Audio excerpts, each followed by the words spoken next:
নিজগাঁও গ্রামে আমার ভিডিওটা হয়তো কেউ দেখে থাকবেন, গেলাম এক গ্রামে, গিয়ে দেখি একটা টঙের মধ্যে একটা মক্তবের মতো মসজিদ দাঁড় করে রাখছে, পাশে একটা মাইক বেঁধে রাখছে। এখনো পর্যন্ত ওই গ্রামে কোনো কারেন্ট নেই। ওই গ্রাম থেকে আমাকে আরেকটা গ্রাম দেখাইলো 7-8টা ঘর দূরে, ওখানে কারেন্ট তো নাই।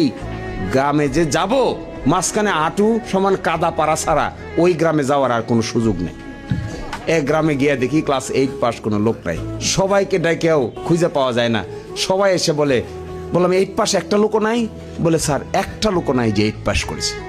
এই সমস্ত কাজ মাথায় নিয়ে যদি সত্যিকার অর্থে কোনো শক্তিশালী নেতৃত্ব আমরা প্রতিষ্ঠা করতে না পারি, কোনো চিন্তাশীল মানুষ প্রতিষ্ঠা করতে না পারি, কোনো ন্যায়পরায়ণ মানুষ প্রতিষ্ঠা করতে না পারি, কোনো হৃদয়বান মানুষ যদি আমরা প্রতিষ্ঠা করতে না পারি, আর শুধুমাত্র রাজনৈতিক বকাবকি গালাগালির মধ্যে সীমাবদ্ধ থাকি, তাহলে কোনোদিনেই আমাদের এই ভাটি বাংলার চেহারা কারো দ্বারাই পরিবর্তন করা সম্ভব হবে না।